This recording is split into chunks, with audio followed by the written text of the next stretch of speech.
Assalamu alaikum warahmatullah. Bismillah, walhamdulillah, wassalatu wassalamu ala rasulillah, wa ala alihi wa sahbihi wa man wala. Last night, alhamdulillah, we were able to have a gathering that we haven't had here in a few years. Many of you might have been there. How many were here for the Qiyam program we did last night? Just two. Oh, great. So maybe a lot of us were not there.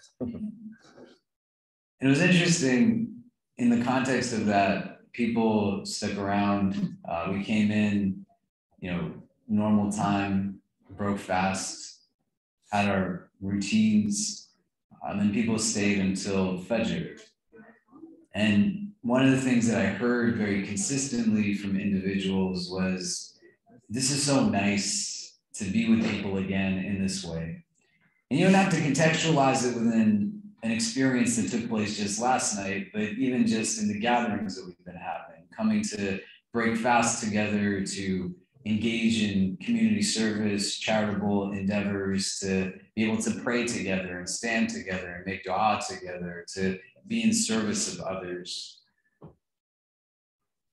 And on a communal level, trickling it down to the individual that is present in the community, the idea that says that this is nice, I hope that it lasts, creates a parallel that I've also heard a lot from people, both yesterday and in many of the more recent days, not necessarily in the onset of Ramadan, but more so in the last week or so, saying that their own personal growth and transformation, just how it is that they relate to the world around them, how they see things differently, how they are finding it unique that they're connecting to people that otherwise they wouldn't have necessarily spent so much time with.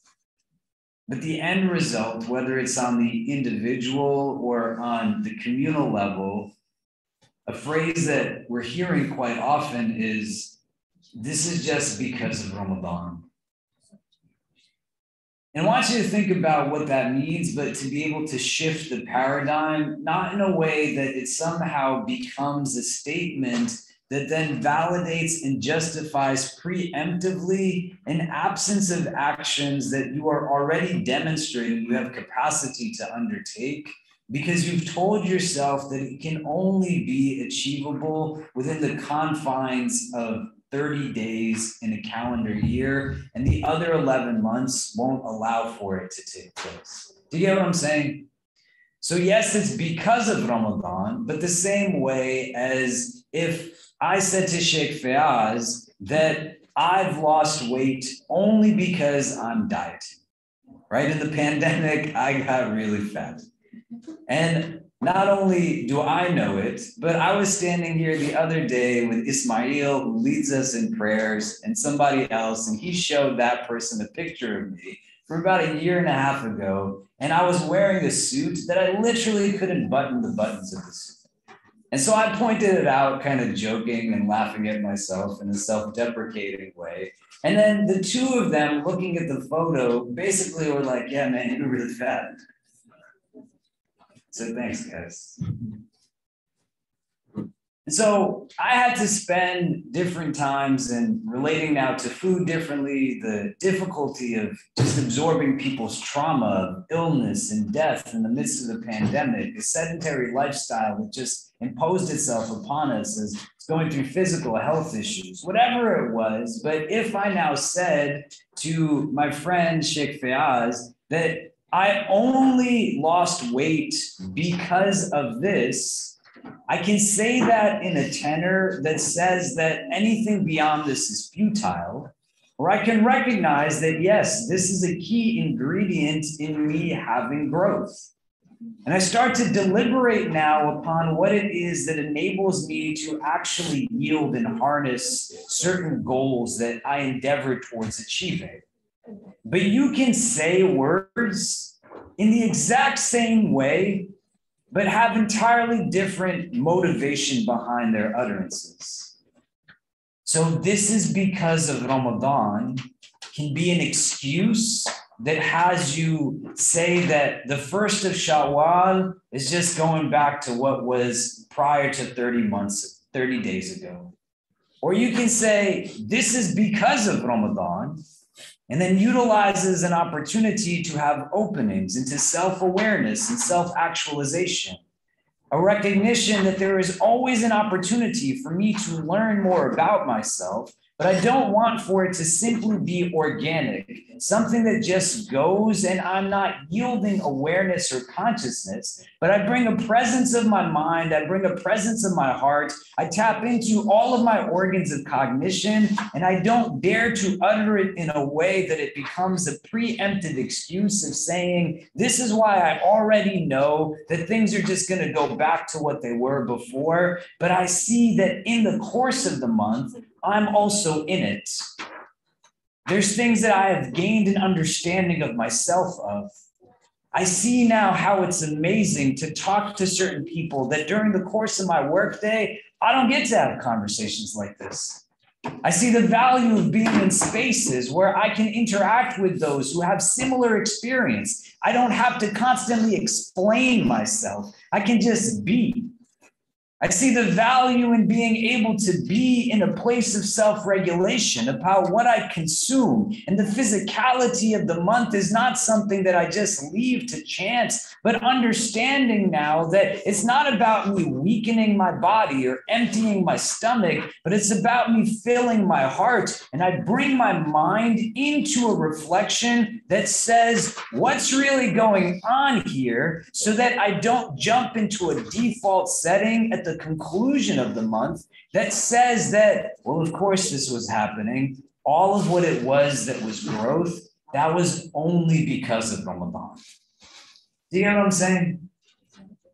What am I saying? Why are you nodding your head? It's very easy to utilize these 30 days as a sort of excuse, in the sense that it's very easy.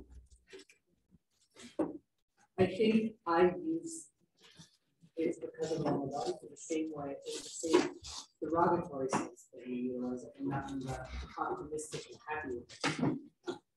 Who are you being derogatory against when you say it that way?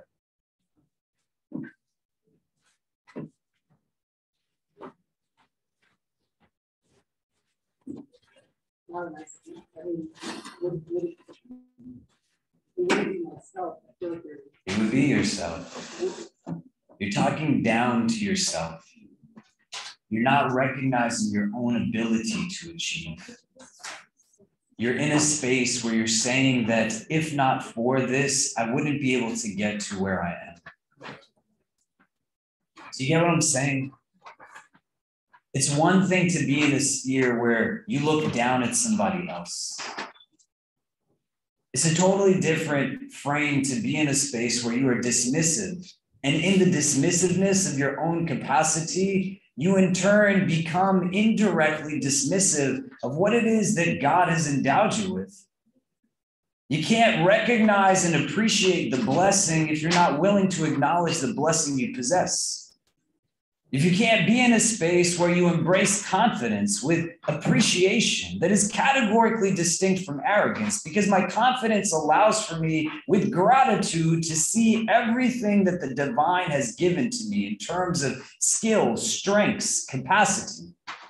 But my confidence also allows for me to recognize my non-strengths, areas of improvement where I can grow.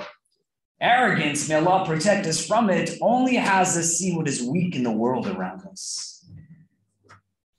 And the self-talk becomes critical because we're not at a juncture in our life at this point where our capacity to perceive is what it was decades ago when we were still formative in certain parts of our identity, our physiology, our entire body. My 6-year-old does not think the way that a 26-year-old does. My 9-year-old thinks a little differently than my 6-year-old, but still does not think the way a 29 or 39-year-old does.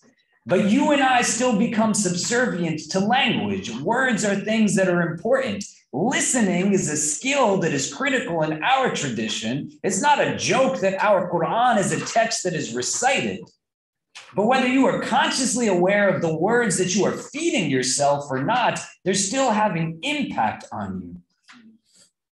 So don't listen to the negative self-talk. Just listen to what the actions are telling you. Be in a space where you can recognize this. There's a hadith in our tradition where the Prophet ﷺ, he says, "Man kana yu'minu billahi wa bil yawm al-akhir falyakul khayran aw liyasmut." That whosoever is habitually believing in Allah in the last day, let them only speak khayr, that which is good, or be silent. The construct grammatically of kana plus a verb means it's something that happens consistently. It's not just done once, but it's happening all the time. And here now it gives a default understanding that the state of normalcy is just silence. Because you got to be able to listen in order to learn. And there's no way to listen if you're the one that's speaking all the time. And listening is not just simply I'm a body sitting and just letting everything go around me.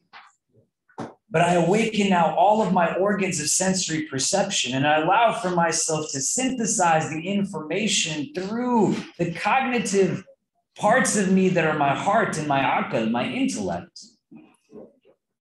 And so you are learning about your capacity. You just have to now be willing to admit it to yourself.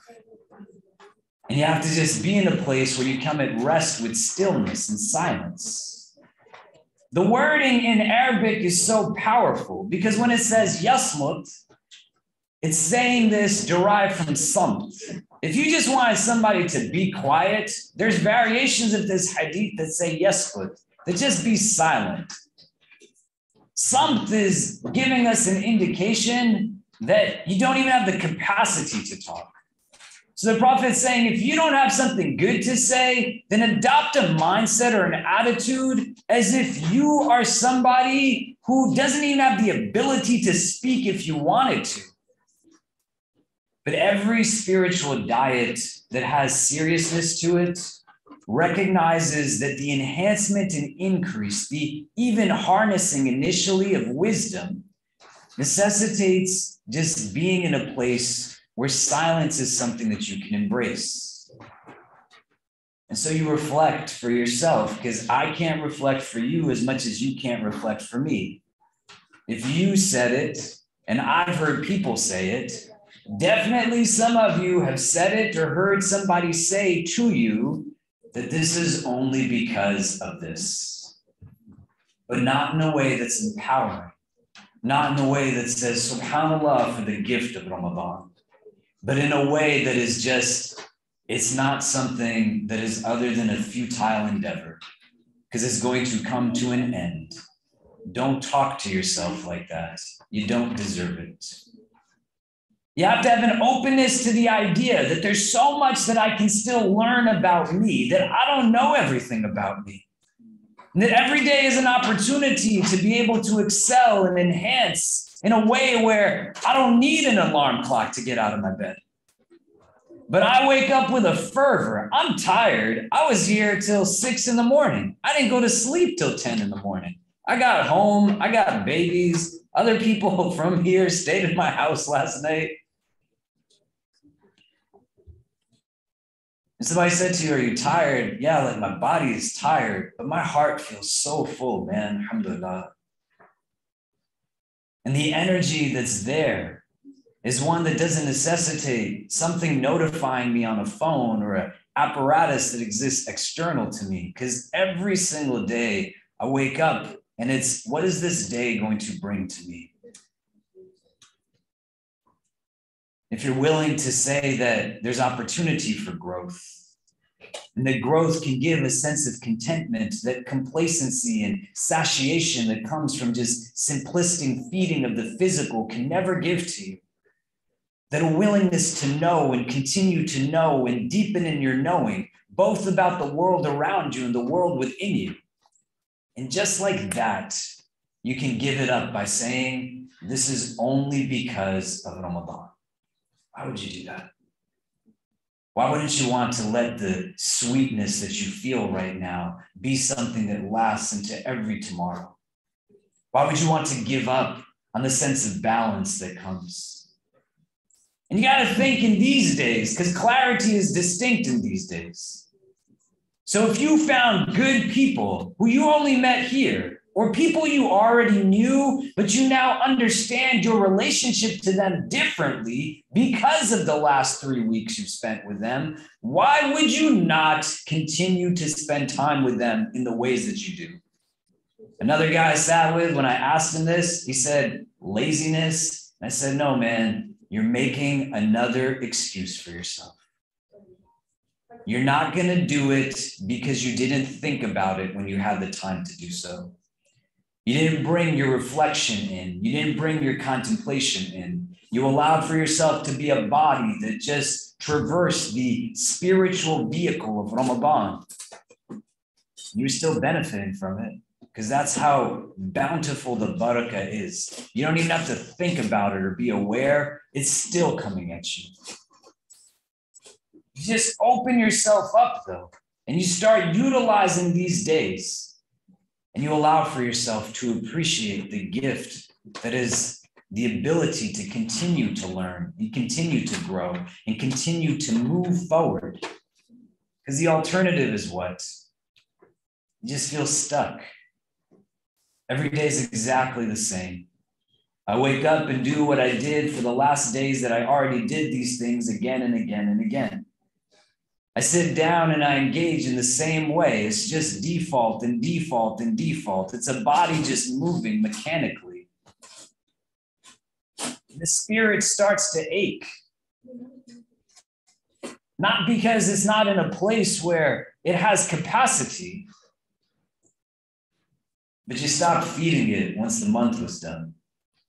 It doesn't need a lot of food to flourish. That's what gives the nafs strength. It doesn't need to hear all kinds of vulgarity and gossip and backbiting. That's what kills the heart. It doesn't give it strength. Don't undermine the value of both prayer that you have committed to that prior to you might not have done. Don't undermine that even if it was a struggle, those days that you got up to pray Fajr, and on those days, what it felt like to witness the sun rising into the sky, that sun doesn't know how beautiful it is. You alone can perceive its beauty. Don't undermine the idea that you have eaten meals from people who are serving you for no other reason other than they love you. And the barakah that comes from the blessing of being in those kinds of situations. Hearing the recitation of a book that is good, undoubtedly. And what that means in terms of consumption through different aspects of yourself. And it could take just a handful of words that you tell yourself it's only because of Ramadan. And then you just give up on all of it without even trying. You didn't even put up a fight for it. There's adversaries that come to us, not in a worldly sense, but in an otherworldly sense. And so you want to think about the person that you work with in your office that's mean to you. That's not your opponent. The person that you sit in class with, the professor, the employer that is undeniably absent of emotional intelligence, a rival, somebody who you wish just was not there. They might be there, but what our spiritual tradition tells us is that the adversaries we have are four. There's dunya, the materialistic world. It wants you to believe that your acquisition of it is what's going to bring you happiness. But that's not where contentment comes from. It comes from within here. There's hawa, desire, lust. It has the cognate in other languages. It means also the wind.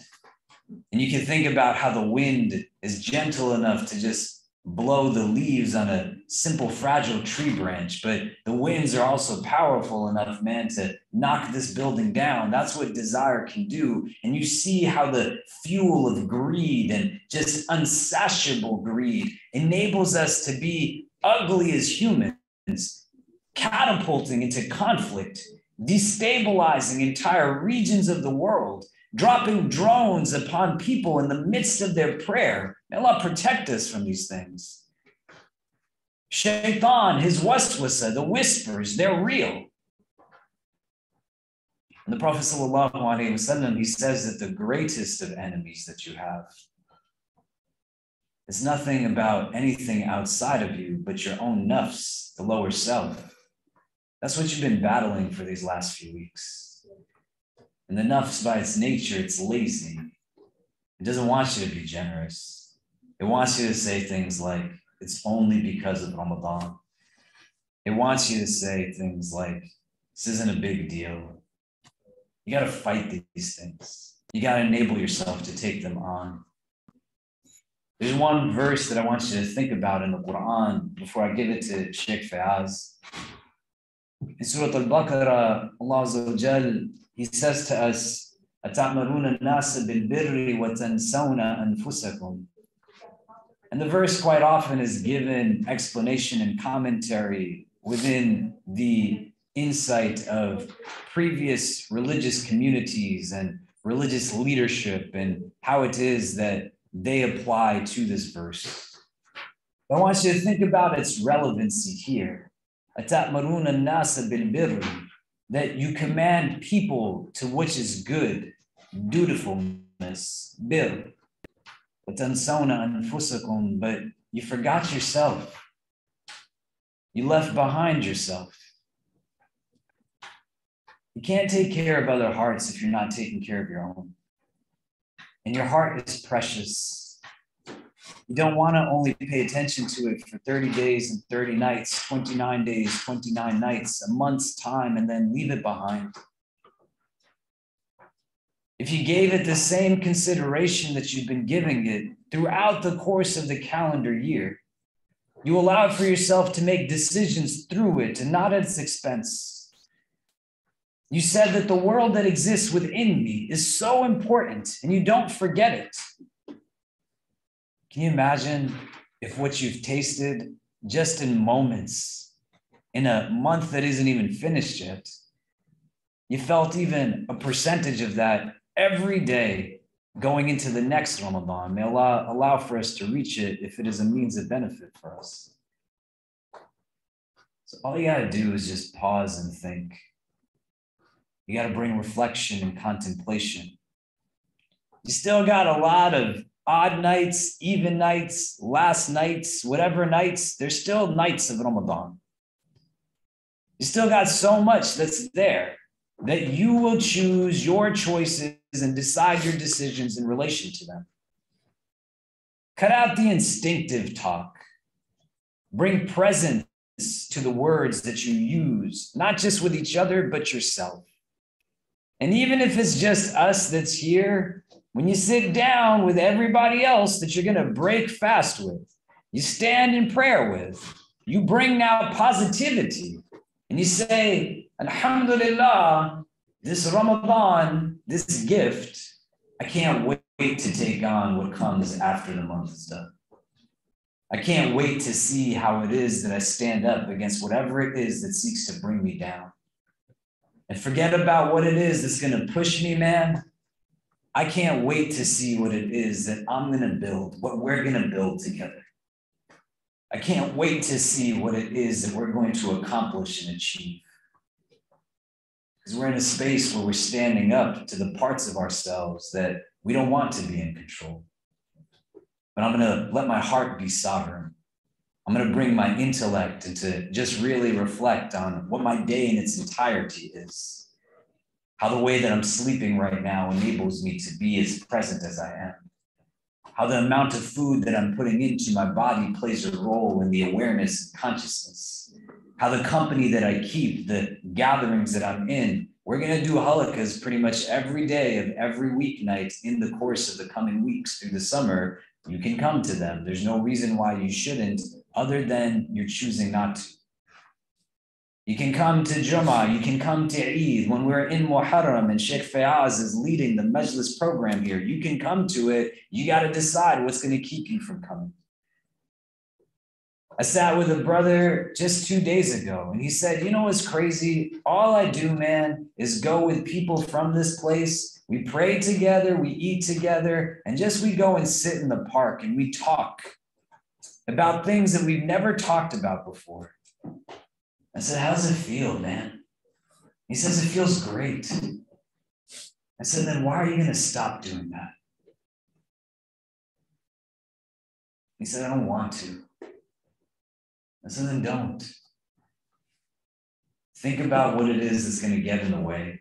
And is that really worth it in terms of what you're giving up on?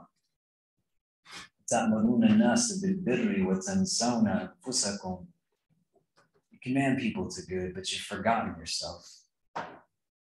Allow for your heart to be in a state of remembrance that reflects deeply. Don't give yourself a self-talk that cuts things down.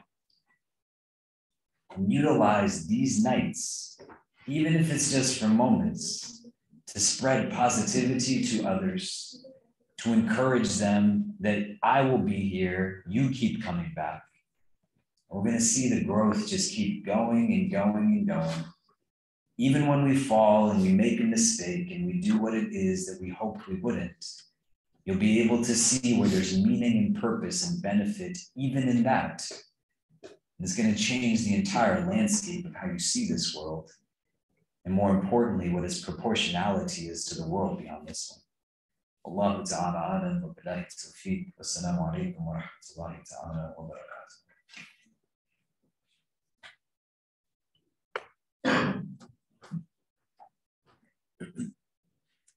أعوذ بالله من الشيطان الرجيم بسم الله الرحمن الرحيم وبه نستعين والصلاة والسلام على محمد وعلى الطيبين الطاهرين.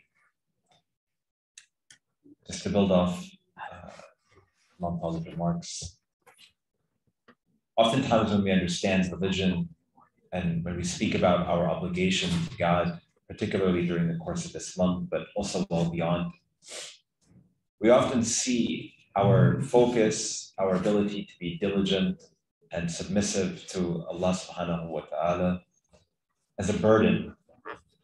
And this burden is oftentimes contrasted with the way that we should think about these things, which is as an opportunity. We look at prayers, we look at fasting, we look at charitable contributions as a difficult task that's negatively connoted because it is a burden upon me. And why is my religion so hard? And why does it always command me to doing things that, for instance, other people are not commanded to? And so we have this deficit approach with regards to how we engage everything within this tradition. And we even do that many a times during the month of Ramadan, only until we've actually experienced some sweetness and beauty that stems out of it. Then we become really excited about that opportunity. And for a lot of people, they change their entire perspective on the way that they engage religious tradition during the course of these nights and days, because you feel it a little bit more. Through the weakening of the body, through the exhaustion of lack of food or drink or sleep. Again, our hearts are filled. They're filled with all of those virtues. They're filled with all of those qualities.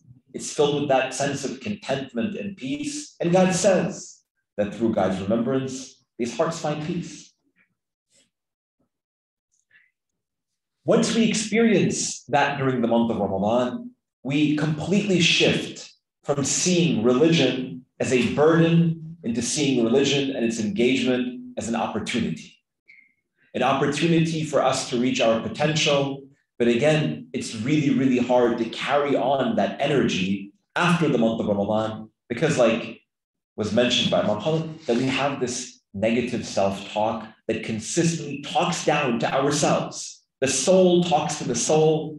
Our tendencies within us, they command us to only taking a look at this month and the opportunity that we have through this deficiency approach.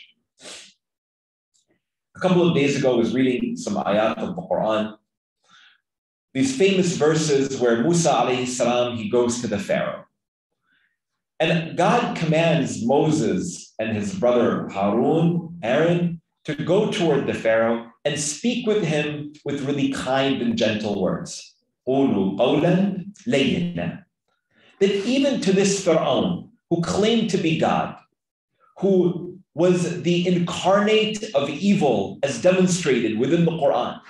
He's the classical, prototypical bad guy that Allah subhanahu wa ta'ala presents an example to us more than 150 times throughout his book.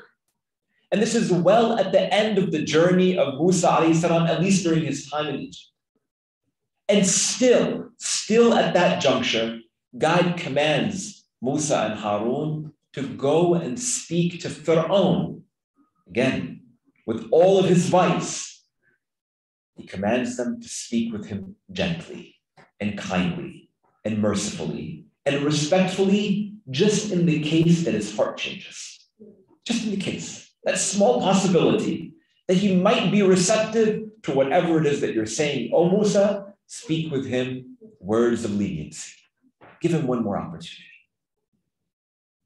None of us in this room who come to this space, who break fast with their fellow sisters and brothers, who contribute and support these charitable causes, who exert themselves in fasting during Ramadan, who spend a portion of their day or night in prayers, can compare ourselves to 1 ounce of the evil and the vice of Fir'aun. Can't. We're way better than that. We're from the ummah of the greatest of God's creations, wherever and whatever sins and whatever transgressions and whatever faults and whatever mistakes we've engaged in yesterday. Musa alayhi salam is commanded to speak with Fir'aun, with all of his evil, with words of beauty.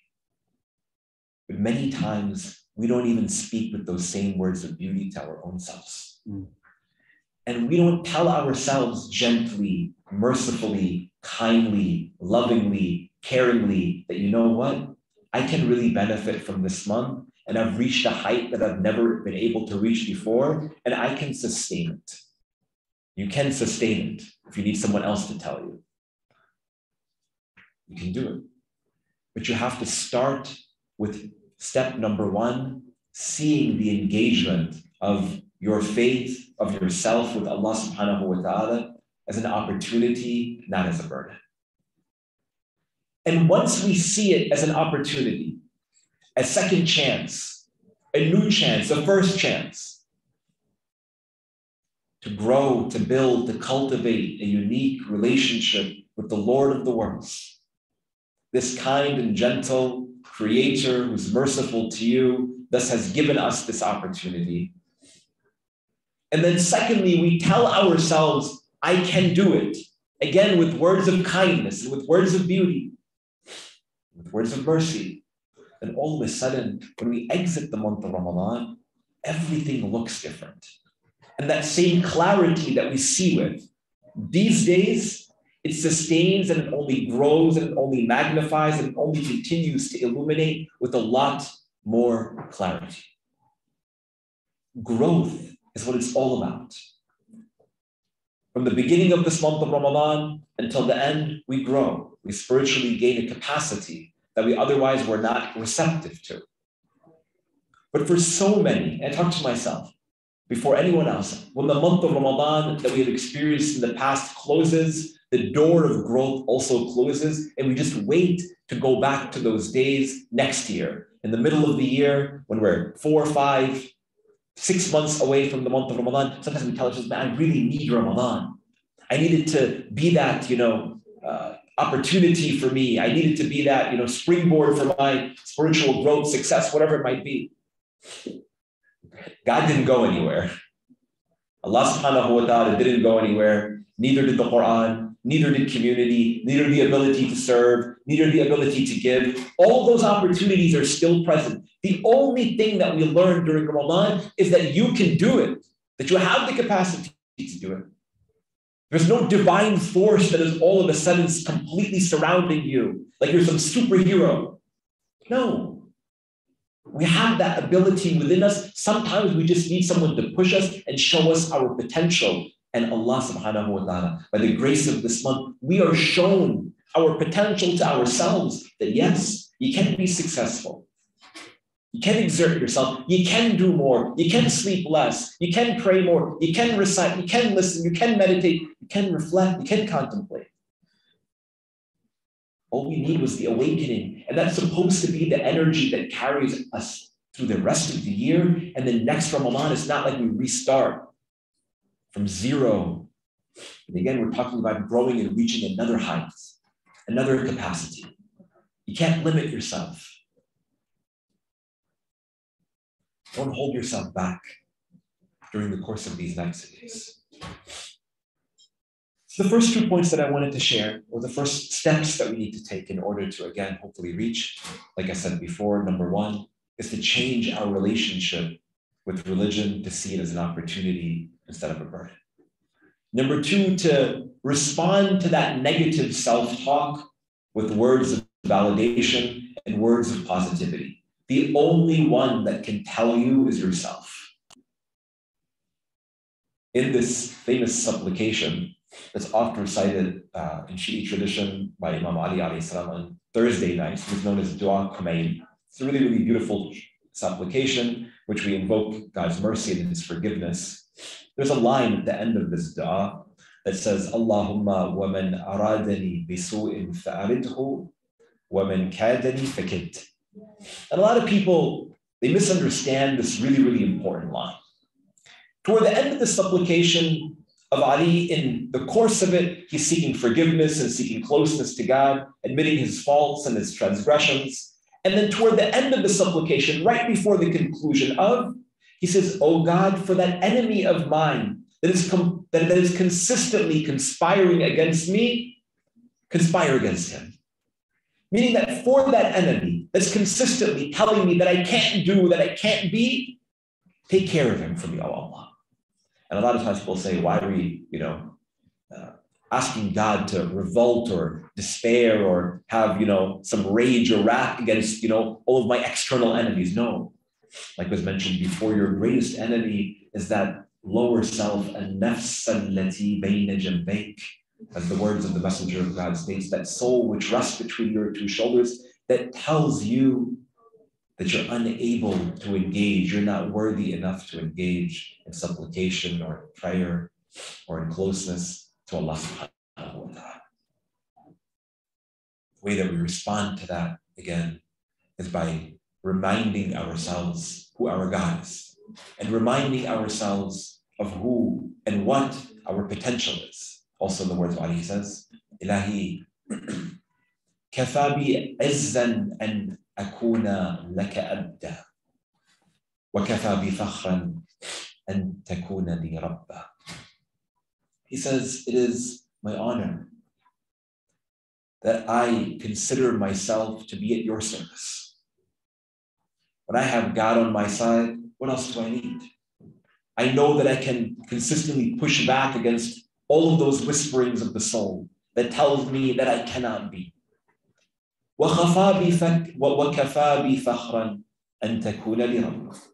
And it suffices as a pride for me as well, not only that I am your servant, but that you are my Lord. And I know that whenever I need you, that you're going to respond to me, that you can hear me, that you can listen to me. So when we go through those ups and downs, navigating our relationship with God, our relationship with community, when we're telling ourselves we can't be here, we're not good enough to be here, or whatever it might be, I know, oh Allah, that you're listening, that you can hear, that you're receptive to what it is. And during this month, we cultivate something very unique within ourselves that stems from all of the manifestations that we spoke about, that of contemplation, that of reflection, that of community, that of prayers, that of Quran, whatever it might be. And that is this higher level of cognizance, such that we again see things with a little bit more clarity. What is that? What is that? What is the word for that feeling, so to say? Or what is that word for that clarity that we see? We see the term that is often mentioned within the whole Quran, which is known as taqwa. God says about fasting, كُتِبَ عَلَيْكُمُ الصِّيَامُ كَمَا كُتِبَ عَلَى الَّذِينَ مِنْ قَبْلِكُمْ لَعَلَّكُمْ تَتَّقُونَ. That during this month of Ramadan, fasting has become prescribed for you in the same way that it was for those who have come before you in previous religions, such that you might attain taqwa. This word taqwa is defined as this protective shield. Again, not this protective shield like a superhero is been, or not some gift of God that we have been sort of divinely anointed with, but it's a station that we can reach on the basis of our own diligence and our own effort during the course of this month and during the course of our focus. whereby we reach this state such that it becomes a protective force, such that we are able to see things the way that they ought to be seen. There was a lady who came to me a few days ago, or I spoke with her, she didn't come to me, it was on a Zoom call. And she tells me that during the month of Ramadan, I tend to get very, very sensitive. She's in her words. That I get very sensitive, and I think it's because I'm always hungry, and I'm always thirsty, and I'm not caffeinated, and I'm very, very tired. And I consistently open up my heart to people and tell them things that I otherwise wouldn't tell them. So I said, is it in the same way that when I get hungry or when I get tired, or I had a headache during Ramadan, that you get angry at somebody, so you get mad at them, you start screaming at them in ways that, so many of us do? So she says, no, I don't do that. I said, oh, that's only me then. She says that during the month of Ramadan, particularly at the end of the day, at this time, I get so tired, I get so exhausted. And my heart opens up to people in ways whereby I tell them things that, again, I would never have told them before. Like I tell them, thank you. Like I tell them how much I appreciate you. Like I'll send a message to a friend of mine or my family, and I'll tell them how much I love them and how much I appreciate what they've done for me. And she says, I don't know what it is, but I hate doing that. Because it makes her uncomfortable. It makes us uncomfortable to do those sorts of things, which is why we don't do them often enough, right? And I said, no, it's a good thing. And after we wrapped up the conversation, I only thought thereafter that this young lady who's speaking to me, perhaps what she has experienced or what she is experiencing now during the month of Ramadan is that heightened level of taqwa. That level of true mindfulness and understanding and cognizance and awareness, whereby she truly sees things the way they really are. And she opens up her heart to say things that are positive, because she doesn't necessarily see any of those barriers or boundaries that we create amongst people that hinder us from telling things to others that are meaningful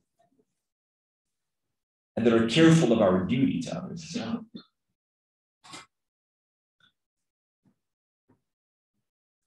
That level of awareness that we're able to attain during the month of Ramadan also has the capacity to be understood and sustained well beyond.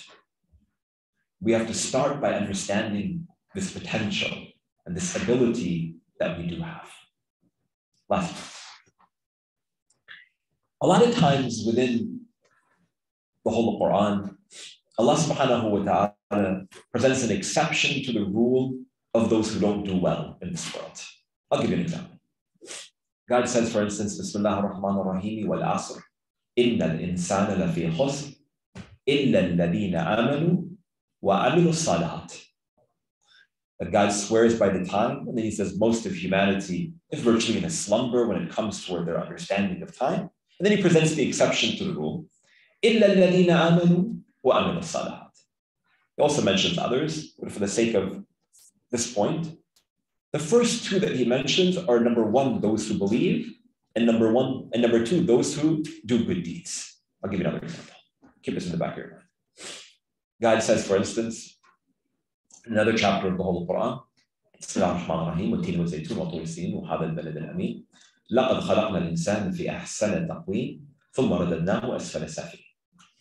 that surely we have raised man toward reaching the highest of ranks, and then we lowered them to the lowest of lowest, meaning that we put them to the trial of this world.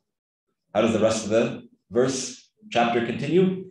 إِلَّا الَّذِينَ آمَنُوا وَعَمِلُوا الصَّالِحَاتِ. Except these people. Who are they? Number one, those who believe and those who do good deeds. During our journeys in this transient world to get close to Allah subhanahu wa ta'ala, there are two important steps that we need to take. The first step is the step internally that we take of transformation of heart. And then the second is that which manifests itself on the body, which is why God consistently precedes faith with action. Someone can act, but they don't necessarily have any faith beyond their action, or they don't understand why it is that they're acting in the first place. I'll give you an example. Sometimes I tell my younger daughter, who's 4 years old, to pray with me. And she'll come and she'll pray with me, and she'll start to stand, and she'll bow, and she'll prostrate, and she'll keep on looking up, right? And then she'll wonder if I'm ever going to finish. And then sometimes, in order to get my attention, she'll fall sort of, flat on the ground, and she'll start squirming all around and kicking everything around. I'm sure if you have kids in your house or you have kids in your family, you see them, and they act in this way. And then immediately after we finish prayers, she'll come to me and she'll say, "Aren't you so proud of me? I prayed today." I said, "Yeah, I'm so proud of you." For her, her action or performance of a ritual is such that she's trying to get my validation and trying to demonstrate herself as someone who's an obedient child to their father, for instance, or someone who just wants some incentive. I think I talked to you guys many times about the fact that my younger daughter, she loves chocolate. But with regards to her ritual, there's no faith. I'm not trying to be rude to my daughter, but she doesn't understand why it is that she's praying.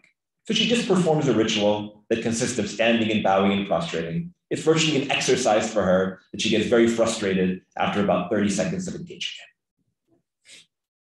in. And many times when I take a look at my own prayers, it's also going through those sorts of motions.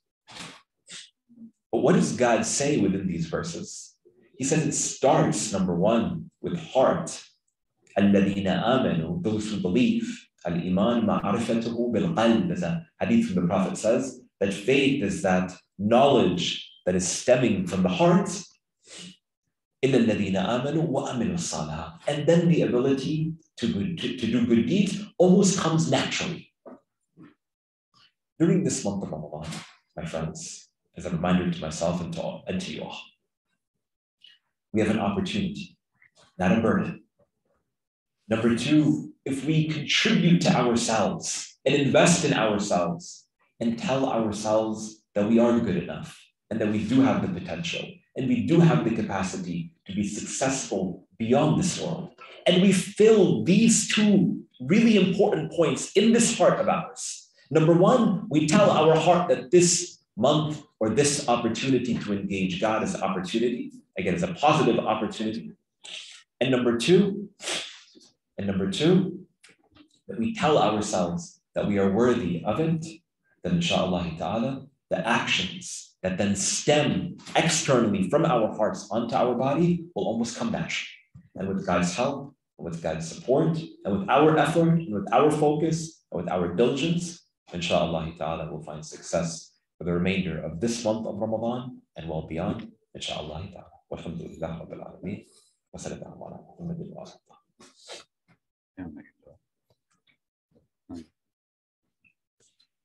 On this night, I ask you all to raise your hands to Allah subhanahu wa ta'ala. It's almost the time of Maghrib prayers. We ask Allah subhanahu wa ta'ala during the course of these last several nights during the holy month of Ramadan to empty our hearts of all sin and transgression. We ask Allah subhanahu wa ta'ala to fill these hearts after emptying it with all virtue, that of beauty, that of mercy, of compassion, of love, justice. We ask Allah subhanahu wa ta'ala to allow for us to be admitted into paradise in the company of our Messenger Muhammad sallallahu alayhi wa alihi wa sallam and his family, and to never separate us and our deeds and our actions from Muhammad alayhi salatu wa salam and his family in this world. We ask Allah subhanahu wa ta'ala to allow for us to take benefit from the remainder of these nights and days, allow for us to continue to support all of those who are going through difficulties and hardships all across the world, not only with our wealth, but also with our words and with our actions. We ask Allah subhanahu wa ta'ala to guide us in the company of our Messenger sallallahu alayhi wa alihi wa sallam. برحمتك يا أرحم الراحمين. اللهم اغفر للمؤمنين والمؤمنات والمسلمين والمسلمات الأحياء منهم والأموات. إلهي تاب بيننا وبينهم بالخيرات إنك مجيب الدعوات وإنك على كل شيء قدير. وصل اللهم على سيدنا ونبينا محمد وعلى الطيبين الطاهرين.